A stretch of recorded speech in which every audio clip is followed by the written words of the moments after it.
Hi friends, welcome to avian stocks Telugu. మనం ఇప్పుడు ఏం చేద్దామంటే, నేను ఒక ప్లాన్ చేస్తున్నాను. ఏంటంటే యాక్చువల్గా different types of patterns. Okay, different types of patterns ఇది ఒక కోర్స్ కింద చేస్తాను మీకు. అంటే లైక్ చూడండి ఒకసారి, హెడ్ అండ్ షోల్డర్ ప్యాటర్న్ కానీ, లేదంటే ట్రయాంగిల్ ప్యాటర్న్స్ కానీ, ఓకే, ఎనీ ప్యాటర్న్. ఓకే, మనకి ప్రైస్ సెక్షన్లో ప్యాటర్న్స్ అన్నీ ఒక కోర్స్ టైప్లో అదొకటి. అది యాక్చువల్లీ నెంబర్ 3 అనమాట. నెంబర్ 1 ఏంటంటే ఆప్షన్స్. ఓకే, ఆప్షన్స్ అన్నీ ఒక ప్లేలిస్ట్, ఒక కోర్సులా చేద్దామని చెప్పేసి అనుకున్నాను. Next single candle sticks and multi candle sticks కలిపి. ఓకే, క్యాండిల్ స్టిక్స్ అంటే టైప్స్ ఆఫ్ క్యాండిల్ స్టిక్స్ అనమాట. ఓకే, టైప్స్ ఆఫ్ క్యాండిల్స్, అది సింగిల్ అన్న అవ్వచ్చు, లేదంటే మీకు మల్టీ అన్న అవ్వచ్చు. అదొక కోర్సు. ఓకే, ఆప్షన్ స్ట్రాటజీస్ అదంతా ఒక course. Okay, option introduction and option strategies. Introduction మళ్ళీ సెపరేట్ కోర్స్ చేయాలేమో తెలీదు, అది చూస్తాను ఒకసారి వీళ్ళని బట్టి.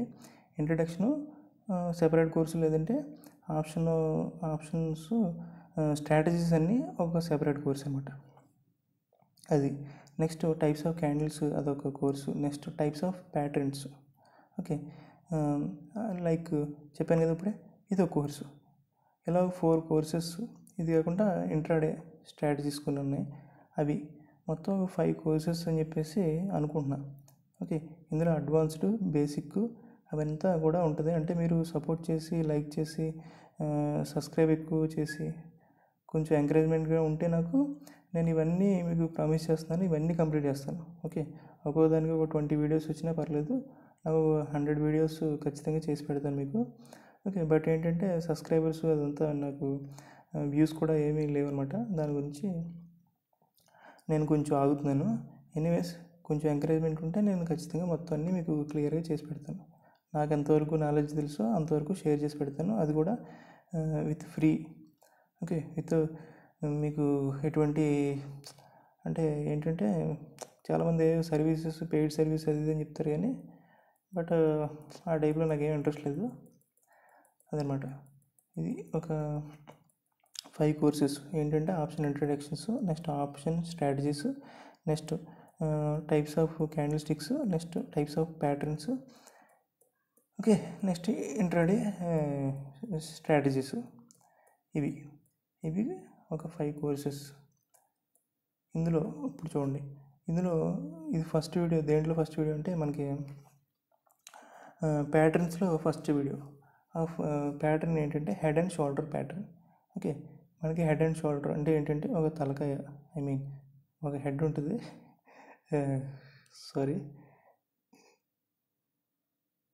షోల్డర్స్ ఉంటాయి కదా మనకి మనిషికి, అలాగే అనమాట. ఈ ప్యాటర్న్ కూడా అలాగే పనిచేస్తుంది. సపోజ్ చూడండి ఒకసారి, స్టాక్ అనేది ఇలాగా ఒక అప్ ట్రెండ్లోకి వెళ్తుంది అనుకోండి. ఓకే, ఇక్కడ మనకి హెడ్ అండ్ షోల్డర్ ప్యాటర్న్ ఇలా ఫామ్ అవుతుంది అనమాట. ఇలా ఫామ్ అయిన తర్వాత చూడండి, ఇది పీక్. ఓకే, ఎప్పుడైతే దీన్ని కట్ అయిందో ఇక్కడ నుండి స్టాక్ డౌన్లో పోతుందన్నమాట. ఓకే, ఇక్కడ నుండి స్టాకు డౌన్కి వెళ్తుంది. ఓకేనా, ఇది అప్ ట్రెండ్లో అంటే మామూలు నార్మల్ హెడ్ అండ్ షోల్డర్ అనమాట. ఇలా కాకుండా ఇన్వర్టెడ్ అంటే రివర్స్ హెడ్ అండ్ షోల్డర్ కూడా ఉంటుంది. అంటే చూడండి, మనకు ఒక డౌన్ ట్రెండ్లో ఇలాగ okay head and shoulder form అవుతుంది. అంటే ట్రిపుల్ బాటమ్ అన్నమాట, ఇది ట్రిపుల్ టాప్ అన్నట్టు. అంతే కదా, మీకు ఇంచుమించుగా చెప్పాలంటే. ఇందులోని సైకాలజీ తర్వాత మాట్లాడుకుందాం మనం. జస్ట్ ఒక పాయింట్లో చెప్పాలంటే, ఇది ట్రిపుల్ టాప్, ఇది ట్రిపుల్ బాటమ్. ఓకే, ఇది ట్రిపుల్ టాప్, ఇది ట్రిపుల్ బాటమ్. ఓకే, మనకి ట్రెండ్ రివర్సల్ కదా మనకి సిగ్నల్లో. ఇది డౌన్ ట్రెండ్ ఉంది. ఓకే, డౌన్ ట్రెండ్ ఉంది కాబట్టి ఒక హెడ్ అండ్ షోల్డర్ అనే ఒక ప్యాటర్న్ చేసిన తర్వాత పైకి వెళ్ళిపోయింది. ఓకేనా, ఇది మనం క్యాచ్ చేయాల్సిన పాయింట్ అనమాట. అయితే ఒకటేమో నార్మల్ హెడ్ అండ్ షోల్డర్, ఇది నార్మల్గా హెడ్ అండ్ షోల్డర్ ప్యాటర్న్, ఇది reverse head and shoulder pattern. ఓకేనా, ఓకే, మళ్ళీ చెప్తాను చూడండి క్లియర్గా. ఒక స్టాకు ఇలా అప్ ట్రెండ్లో ఉండి నెక్స్ట్ ఒక head and shoulder pattern form చేస్తే, ఓకే, దానికి ఎప్పుడైతే ఈ నెక్ లైన్, ఇది నెక్ లైన్ అంటాం మనం. ఇది హెడ్ కదా, ఇది నెక్స్ కదా. ఓకే, నెక్ లైన్ బ్రేక్ అయిపోయిందో అక్కడ నుండి అది కంటిన్యూస్గా ఫాలింగ్లో ఉంటుందని చెప్పేసి మనం ఒక అజంప్షన్ చేసి దానికి స్టాప్ లాస్ పెట్టుకొని ట్రేడ్ చేస్తాం, అంతే కదా. ఏదైనా మనం ట్రైల్ అండ్ ఎర్రరే కదా, ట్రై చేస్తాం, స్టాప్ లాస్ పెడతాం. ఓకే, అది ట్రైల్ అండ్ ఎర్రర్ మెథడ్ ఏదైనా సరే అంతే కదా. స్టాక్ మార్కెట్లో ఇది కూడా అంతే. ఓకే, ఇప్పుడు చూడండి ఇది ప్రాక్టికల్గా చార్ట్ మీద ఎలా వస్తాయంటే, చార్ట్ మీద ఎలా వస్తుంది చూడండి ఒకసారి. హెడ్ చూడండి ఇలా వస్తాయన్నమాట. చూడండి యాక్చువల్గా మనకి పర్ఫెక్ట్ గీసినట్టు ఎవరో గీసినట్టు హెడ్ షోల్డర్స్ ఎలా రావు మీకు. చూడండి స్టాక్ యాక్చువల్గా ఎలా వచ్చింది మనకి మనమే ఫైండ్ అవుట్ చేసుకోవాలన్నమాట.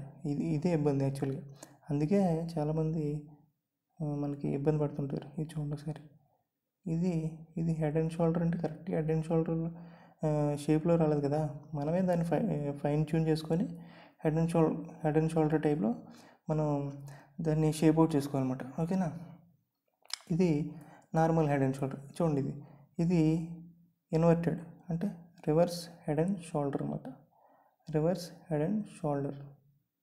ఓకే, దాన్ని మనం ఏమంటామంటే ట్రిపుల్ బాటమ్, ఇది ట్రిపుల్ బాటమ్. ఓకేనా, ఎనీవే ఏదైనా సరే మనకి చూడండి అక్కడ నుండి ట్రెండ్ రివర్స్ అయిపోతుంది. అంటే ఇది బ్రేక్ అయింది అనుకోండి, అప్ ట్రెండ్, ఇది బ్రేక్ అయితే మనకి కంప్లీట్గా అప్ ట్రెండ్ వెళ్ళిపోతుంది అనమాట. అది ఈ హెడ్ అండ్ షోల్డర్లో మనకి టార్గెట్ ఎంత వస్తుందంటే, టార్గెట్ ఈ హెడ్ వెయిట్ ఈ హెడ్ యొక్క డెప్త్ ఎంత ఉందో చూడండి ఒకసారి. అదే reverse normal head and shoulder ప్యాటర్న్లో అయితే ఈ హెడ్ హైట్ ఎంత ఉందో చూసి, ఓకే, అది టార్గెట్. ఓకే, అంటే సెల్లింగ్ చేస్తున్నాం కాబట్టి ఇలా టార్గెట్ వస్తుంది. ఇందులో అయితే మనకి రివర్స్ హెడ్ అండ్ షోల్డర్ ప్యాటర్న్లో అయితే మనకి ఏమొస్తుంది చూడండి ఒకసారి. మనకి ఇప్పుడు టార్గెట్ కావాలి. టార్గెట్ అంటే హెడ్ ఈ డెప్త్ ఎంత ఉందో అంత టార్గెట్ అనమాట, వచ్చేస్తుంది ఈజీగా. ఓకే, అయితే మనకి చూడండి యాక్చువల్గా గ్రాఫ్లో చెప్పాను కదా మీకు, గ్రాఫ్లో కరెక్ట్గా హెడ్ అండ్ షోల్డర్ ఎలా అంటే మనకు గీసినట్టే రాదు. పైగా హెడ్ అండ్ షోల్డర్ చూడండి ఇలా అప్ ట్రెండ్లో స్టాక్ ఉంది కదా, ఈ అప్ ట్రెండ్లోనే మనకి హెడ్ అండ్ షోల్డర్ కూడా కనిపిస్తుంది. ఈ అప్ ట్రెండ్లోనే ఇలా ప్రైస్ యాక్షన్ ఎలా కనిపిస్తుంది అనమాట, ఎక్కడ బ్రేక్ అవుతుంది ఇది. ఓకే, యాక్చువల్లీ ఇది ట్రెండ్ లైన్ బ్రేక్ అని కూడా ఉంటాం మనం. మామూలుగా ఇది ఈ ప్యాటర్న్ ఒకటి వచ్చింది, నెక్స్ట్ డబుల్ కన్ఫర్మేషన్ చేయాలంటే ఒక ట్రెండ్ లైన్ వేస్తాం మనం, ఆ ట్రెండ్ లైన్ కూడా బ్రేక్ అయిపోతుంది ఇక్కడ, కాబట్టి ఇది సెల్లింగ్. ఓకే, మన టార్గెట్ ఏంటి, హైట్ ఆఫ్ దిస్ హెడ్ అంటే ఇక్కడ నుండి ఇక్కడ వరకు టార్గెట్, ఇది టార్గెట్. స్టాప్ లాస్ కావాలంటే మీరు యాక్చువల్గా హెడ్ యొక్క హైట్ మనకి స్టాప్ లాస్ కావాలి కదా, స్టాప్ లాస్ కావాలంటే నెక్ యొక్క హైట్ పెట్టుకోమని చెప్తారు యాక్చువల్గా. కాకపోతే ఏంటంటే మనకి అంత స్టాప్ లాస్ పెట్టామనుకోండి ఎక్కువైపోతుంది. సపోజ్ నేను డైలీలో చూసాను అనుకోండి, డైలీ చూస్తే స్టాప్ లాస్ ఎక్కువైపోతుంది. కాబట్టి మీరు ఏం చేస్తారంటే ఒక ఫ్యూ పాయింట్స్ పైన పెట్టండి, ఏం నష్టమే లేదు. మీకు టార్గెట్ వస్తే టార్గెట్ వస్తుంది, లేదంటే స్టాప్ లాస్ ఇట్టే బయటకు వచ్చేస్తారు, లాస్ అయితే ఉండదు కదా.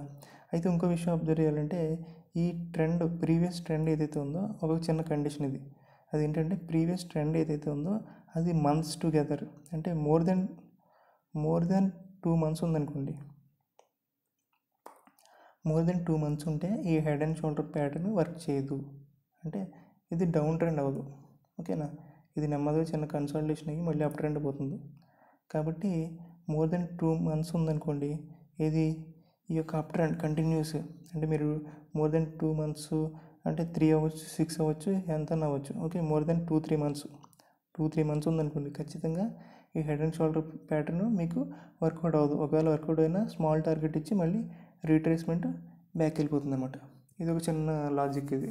ఓకే, ఆ లాజిక్ ఏంటి అనేది advanced head and shoulder pattern మాట్లాడుకుంటే మనకు ఐడియా వస్తుంది, అది తర్వాత మాట్లాడదాం మనం. ఓకే, సింపుల్గా మీకు ఐడియా వచ్చింది కదా ఇప్పుడు హెడ్ అండ్ షోల్డర్ ప్యాటర్న్ అంటే. ఓకే, ఒక హెడ్ 2 షోల్డర్స్ ఉంటాయి, దానికి ఒక నెక్ లైన్ ఉంటుంది. ఆ నెక్ లైన్ మనం బ్రేక్ అయిపోతే, ఓకే, నెక్ లైన్ బ్రేక్ అయిపోయింది అనుకోండి, నెక్ లైన్ బ్రేక్ అయిపోయిన తర్వాత మనకి ఏమవుతుంది, న్యూ ట్రెండ్ అనేది ఫామ్ అవుతుంది. ఆ న్యూ ట్రెండ్ ఏంటి, డౌన్ ట్రెండ్ ఈ కేసులో. ఓకే, ఎందుకంటే ఇది అప్ ట్రెండ్లో వచ్చింది కాబట్టి. ఓకేనా, అలాగే రివర్స్ హెడ్ అండ్ షోల్డర్ ఏం చేస్తుంది, ఇది. ఓకే, ఈ నెక్ లైన్ బ్రేక్ ఎప్పుడైతే అయిపోయిందో బై సైడ్ వెళ్ళిపోతారు మీరు, అంటే బయింగ్ చేస్తారు. ఓకే, సింపుల్గా టార్గెట్ తీసుకుంటారు. ఇది టార్గెట్. స్టాప్ లాస్, ఇక్కడికి స్టాప్ లాస్ పెట్టండి. ఓకే, స్టాప్ లాస్ దగ్గర పెట్టండి. స్టాప్ లాస్ దగ్గర పెట్టినంత మాత్రం మనకి నష్టం ఏమి రాదు. ఓకే, ఒక ట్రేడ్ పోయినంత మాత్రం ఏమైపోదు. అది కూడా ఒక 1-2%లో 1-2% కూడా చేయవసరం లేదు మనం. 0.5 అంటే ఒక ₹2 200 స్టాక్ ఉందనుకోండి, ఒక ₹2 ₹1 పెట్టండి, ఏం నష్టమే లేదు. ఓకే, ఇక్కడ స్టాప్ లాస్ పెడతారు. ఓకే, తీసుకుంటే టార్గెట్ తీసుకుంటారు, లేదంటే స్టాప్ లాస్ తీసుకుంటారు, నీట్గా అయిపోతుంది అనమాట. ఓకే, ఇక్కడ ఒక ఇంపార్టెంట్ పాయింట్ చెప్పాను కదా మీకు. ఆ పాయింట్ ఏంటంటే ఇది months together, either up trend కానీ లేదంటే డౌన్ ట్రెండ్ కానీ మంత్స్ టుగెదర్ వచ్చిందంటే అక్కడ మీకు ఈ ప్యాటర్న్ కొంచెం కష్టం అవుతుంది వర్కౌట్ అవ్వడం. Okay, anyway thank you very much.